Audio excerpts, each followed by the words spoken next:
Avant de conclure cette matinée, on a voulu reboucler avec une auteure. On a commencé avec Étienne Klein. On va conclure cette matinée avec Camille Desjardins. On a un petit peu de retard, mais on a du temps pour déjeuner après, donc elle prendra le temps de vous parler. Camille Desjardins est agrégée de philosophie, professeure en lycée près de Vendôme. Elle a publié un essai sur John Stuart Mill, Libéral utopique, actualité d'une pensée visionnaire, en 2022, aux éditions Gallimard, et elle est également l'autrice de 2 essais parus dans la collection Tracts Gallimard, Urgence pour l'école républicaine et À quoi bon encore apprendre. Il nous paraissait important, salutaire, intéressant de lui poser cette question, à quoi bon apprendre avec des livres. Je vous remercie de l'accueillir.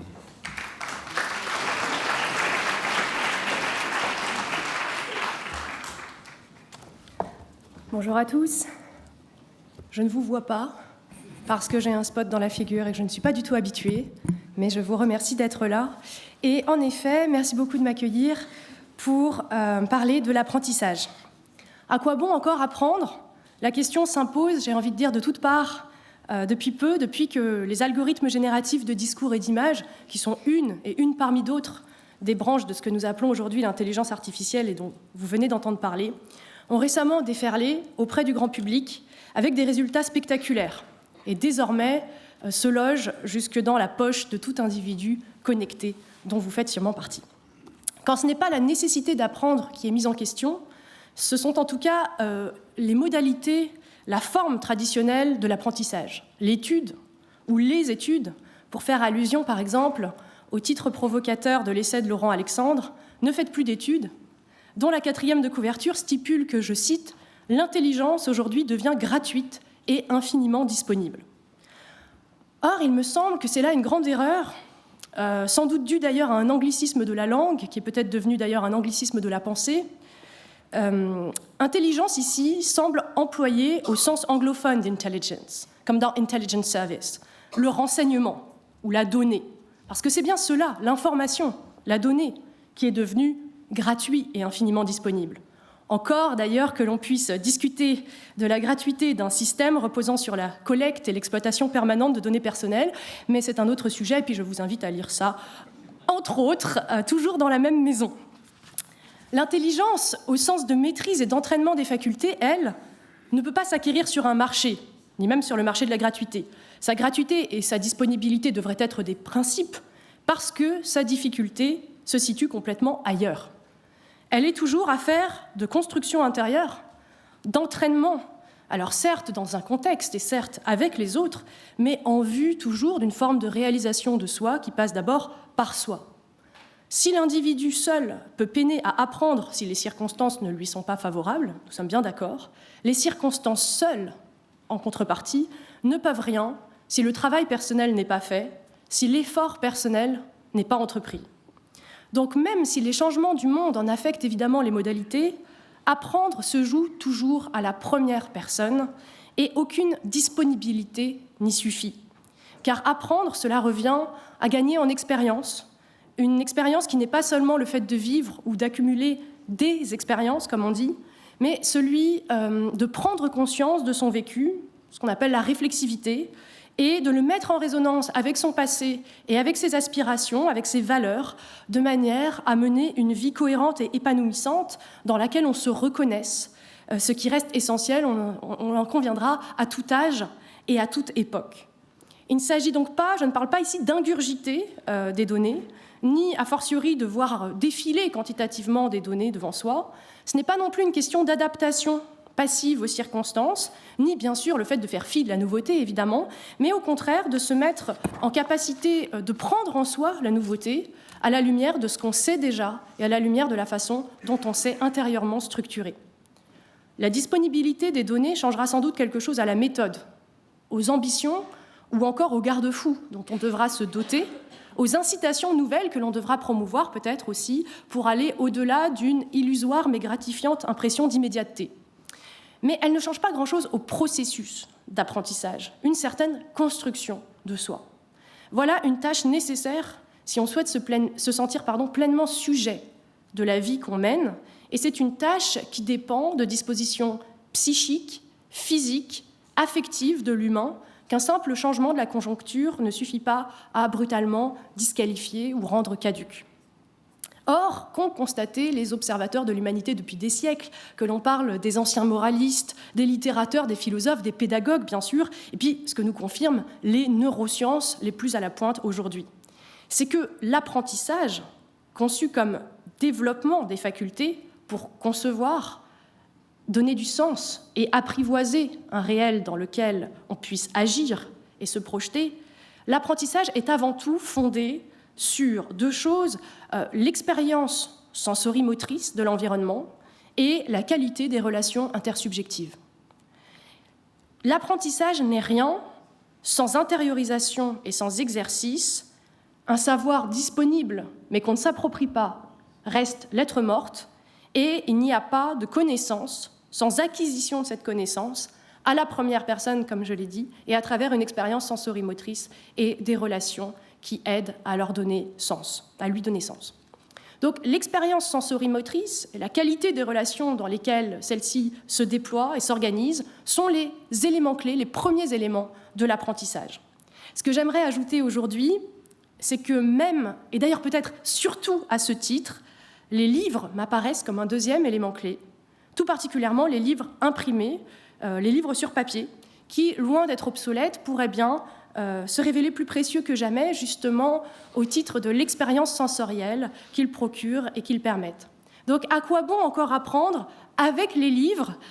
Telle est la variante de ma question première, cette question-là, que j'aimerais aborder avec vous aujourd'hui.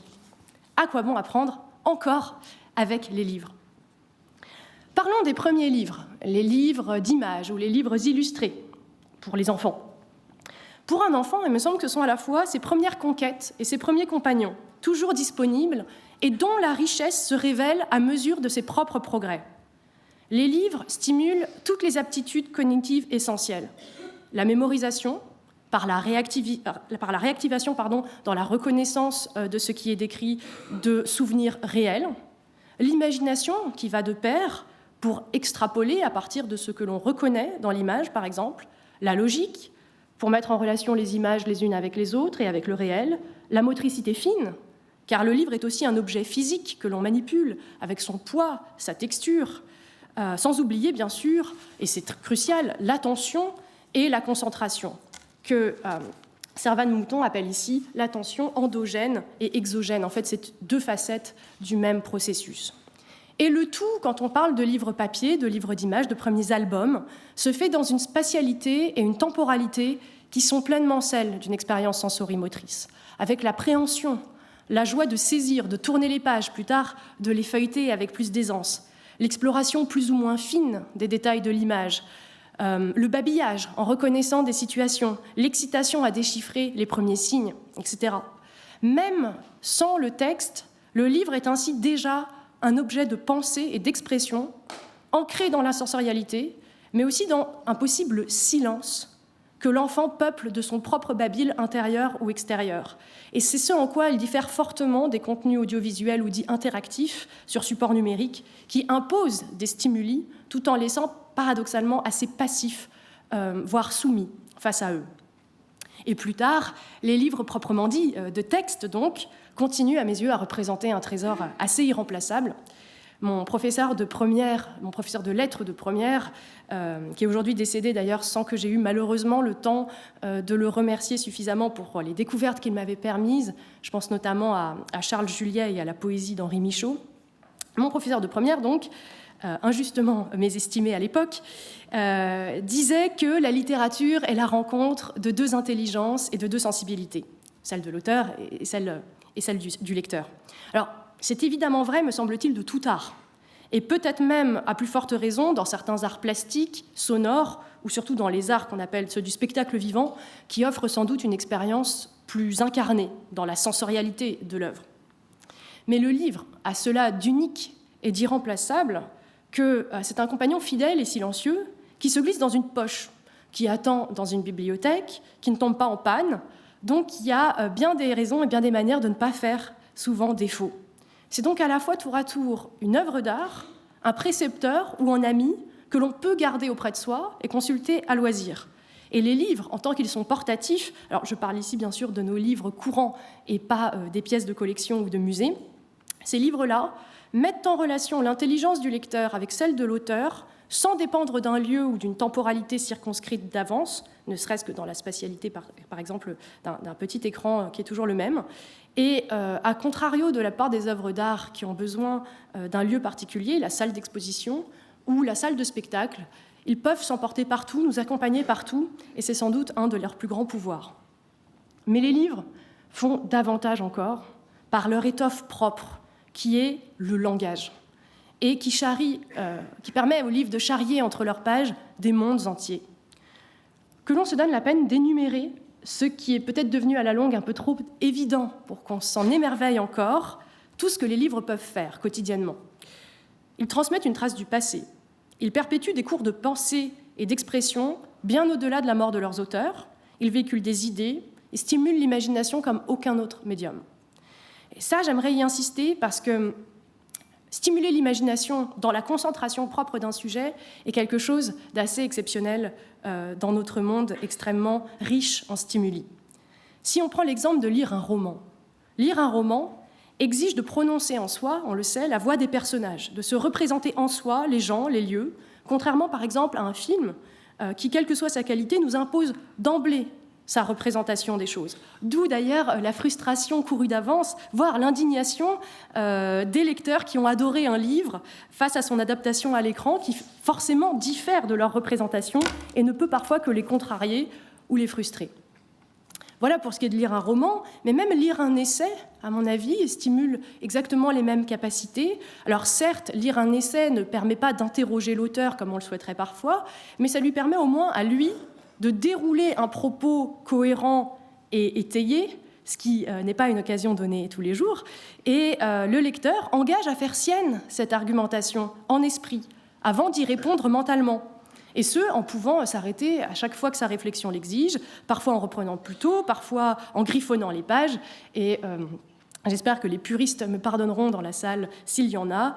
Cette habitude que je me permets sur les livres de poche uniquement, de griffonner en marge, mais qui d'ailleurs peut se révéler très intéressante. Alors, je ne parle pas de moi, mais les marginalia se révèlent, quand on étudie des philosophes classiques, des indices extrêmement précieux de la façon dont les auteurs, en lisant leurs homologues, pensaient ou réagissaient à partir de ce qu'ils nous ont laissé en marge des écrits qu'ils ont consultés.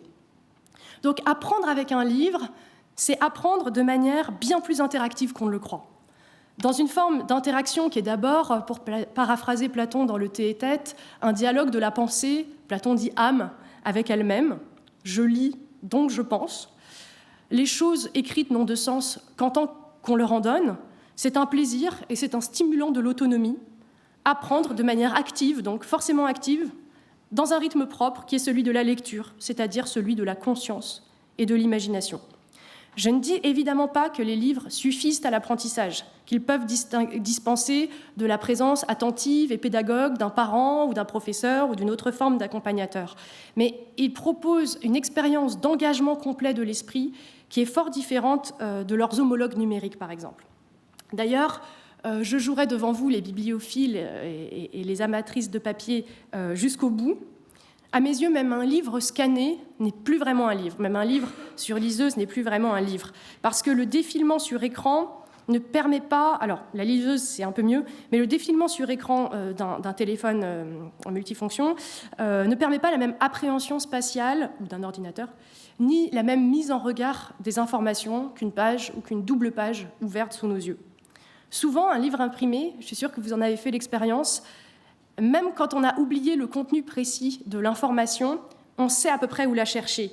On sait que c'était au début d'un paragraphe, en haut ou en bas d'une page, ou dans un manuel scolaire, on sait que c'était à côté de telle image ou de tel titre avec ses caractères particuliers.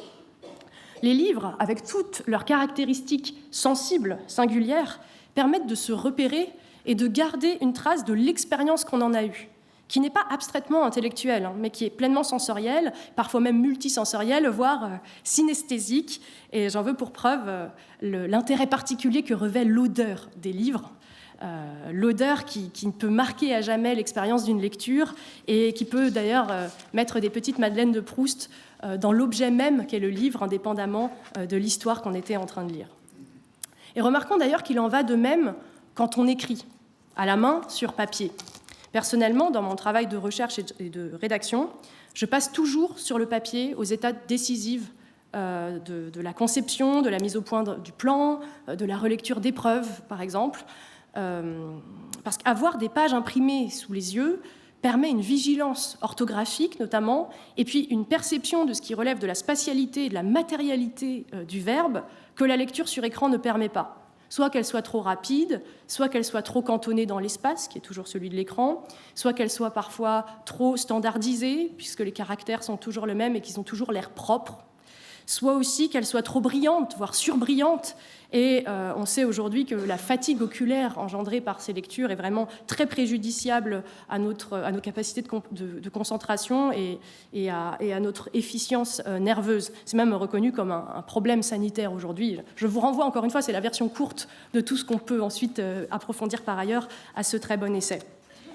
Mais si on en revient au point principal, la lecture ou l'écriture sur écran, si elles me semblent très différentes de celles à la main, c'est qu'elles sont tout simplement moins incarnées, moins dépendantes d'un corps en action que la lecture ou l'écriture sur papier, dans lesquelles toute ma posture, toute la spécificité de ma situation sensible, ici, maintenant, sont pleinement engagées.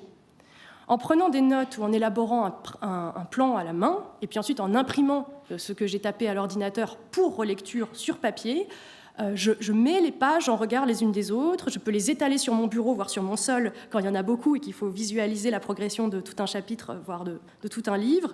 Je peux voir concrètement les redondances du propos, en les voyant en même temps sur des pages différentes.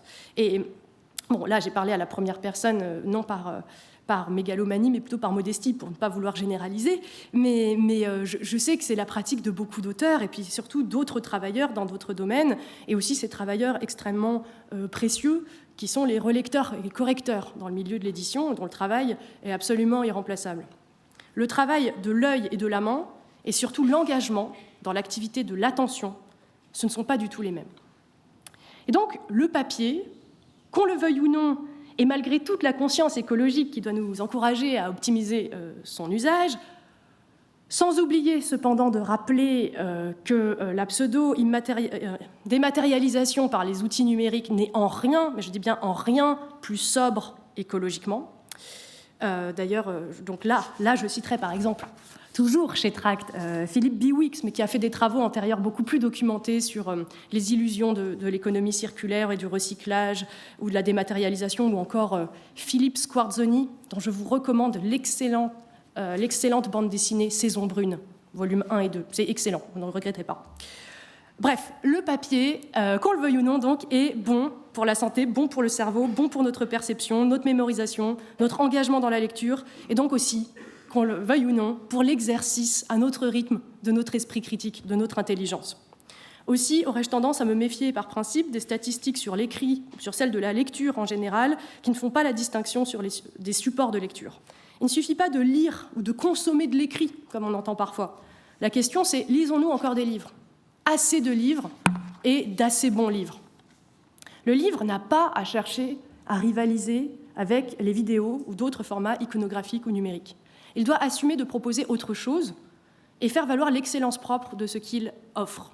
On l'a dit, évasion, temporalité, stimulation, repos unique aussi pour les yeux, pour l'esprit, mais aussi donc évasion et instruction. Et là, je vais devoir forcément parler du contenu et la question de savoir ce qu'est un bon livre, c'est-à-dire ce qu'on va appeler proprement littérature, poésie, philosophie ou essai, peu importe, mais en un mot, pensée.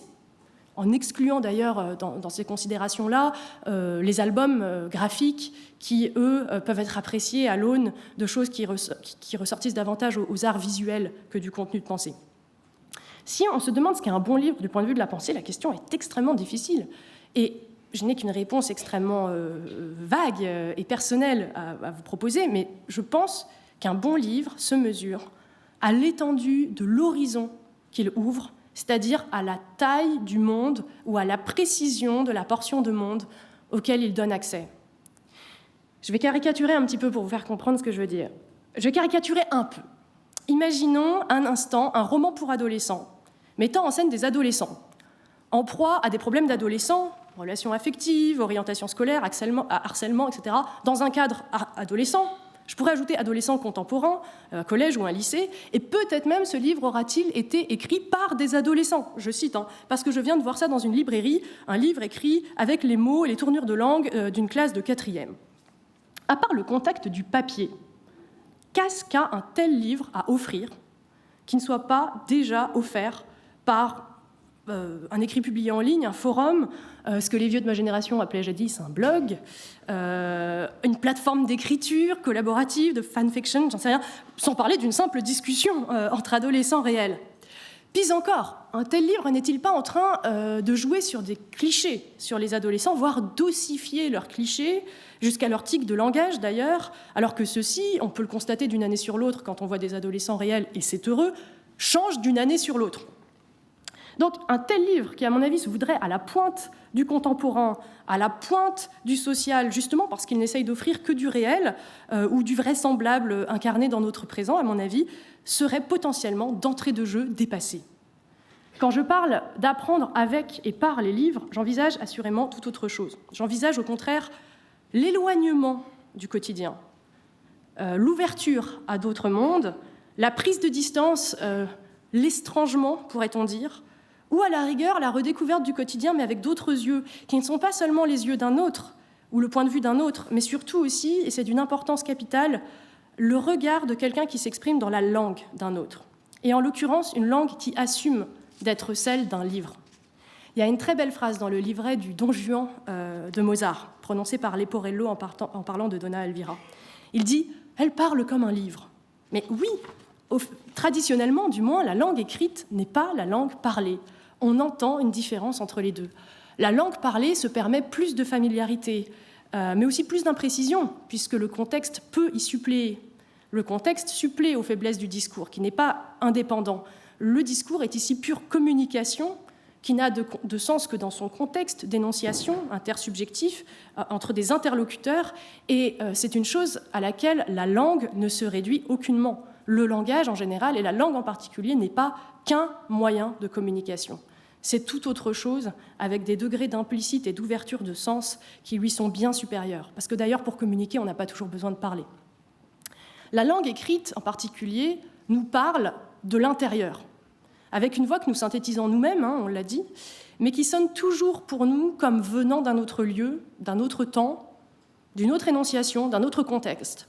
Et c'est pour ça qu'elle nous transporte, tout en requérant d'ailleurs pour être notre pleine activité, comme on l'a dit. C'est-à-dire que non seulement elle nous transporte, mais il faut qu'on accepte de se laisser transporter parce que nous sommes le vecteur ou le moyen du transport en question.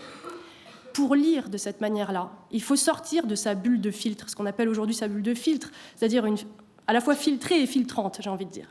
Et il faut laisser une langue inhabituelle participer à la construction de notre représentation du monde. Lire un classique, par exemple, alors on appelle classique un livre dont la notoriété a traversé le temps, et c'est d'ailleurs une preuve d'une certaine valeur qui met à peu près les gens d'accord. Lire un classique, c'est sûrement le meilleur vecteur de ce voyage intérieur. Lire L'île au trésor, lire Heidi, lire 2 ans de vacances quand on est enfant, je dis bien enfant, voilà qui ouvre un tout autre monde, voire de tout autre monde au pluriel, que s'en tenir à des histoires d'enfants actuels allant à l'école primaire actuelle ou au collège actuel.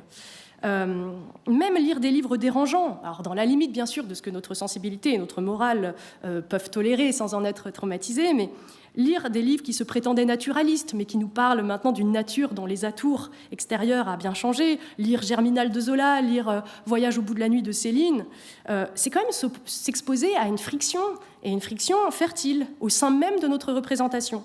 C'est ressentir de l'inhabituel, c'est être envahi par de l'inhabituel, et à cause de cela, c'est devoir penser, c'est être mis en branle pour penser, presque malgré soi. Devoir réfléchir ce qu'on ressent pour le comprendre, c'est-à-dire en faire activement quelque chose qui deviendra partie de soi. C'est pour ça que le contact avec les œuvres reflétant des mœurs et des époques différentes des nôtres, dans le temps, dans l'espace, me semble si précieux et loin d'être superflu et loin d'être obsolète, au contraire, dans une société où cohabite de manière paradoxale la plus grande connexion virtuelle possible et souvent le plus grand repli sur soi ou l'entre-soi.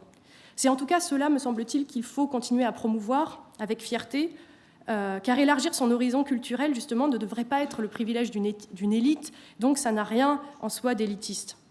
Et cette confrontation à l'écrit et à travers lui à l'altérité peut certes être nimbée d'une aura de difficulté, mais justement ce qu'il faut chercher, à mon avis, à tout prix à dépasser, ce n'est pas la difficulté elle-même, ce n'est pas la disponibilité qui viendra à bout de cette difficulté, c'est au contraire les processus culturels, langagiers et pédagogiques qui permettront de surmonter cette impression et de transformer l'effort en plaisir.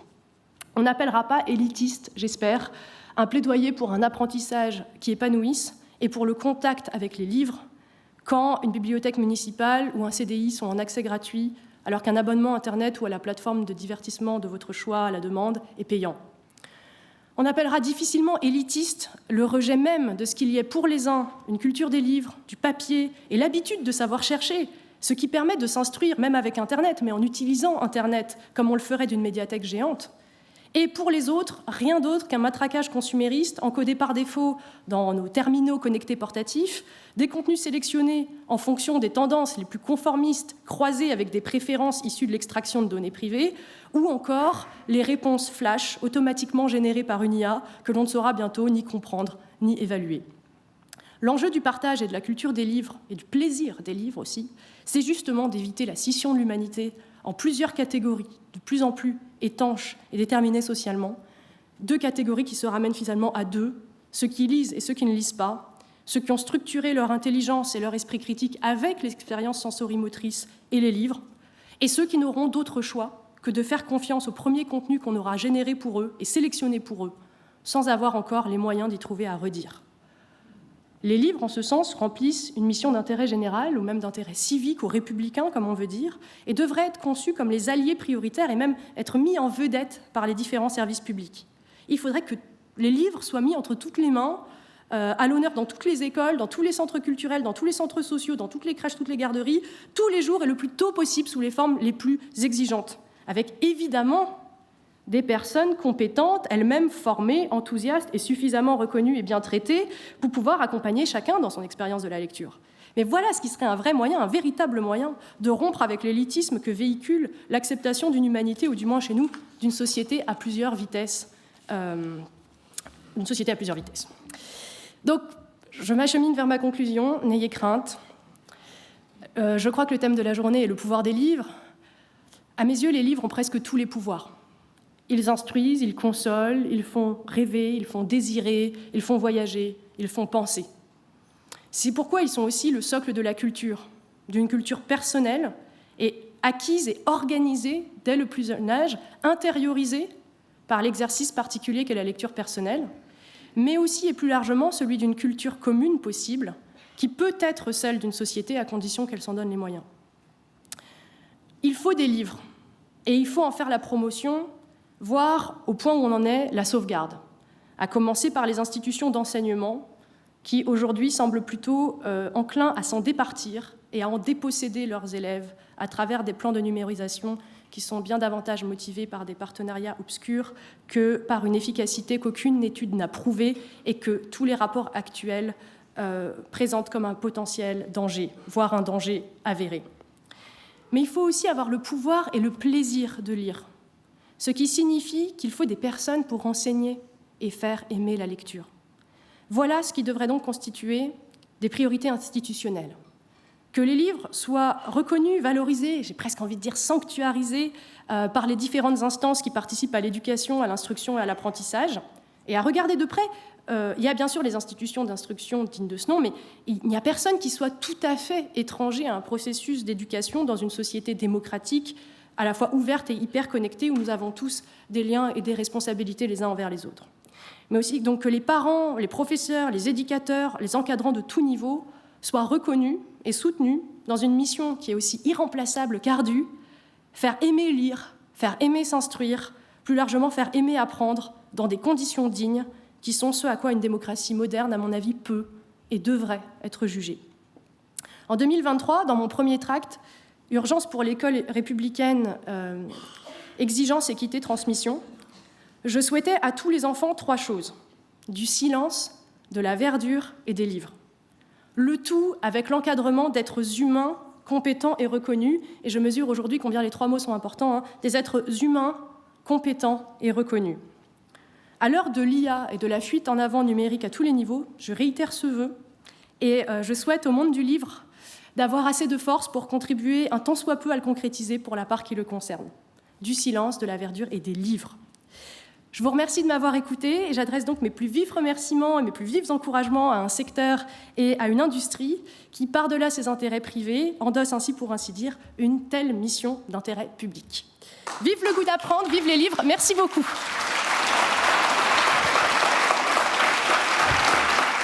Merci beaucoup.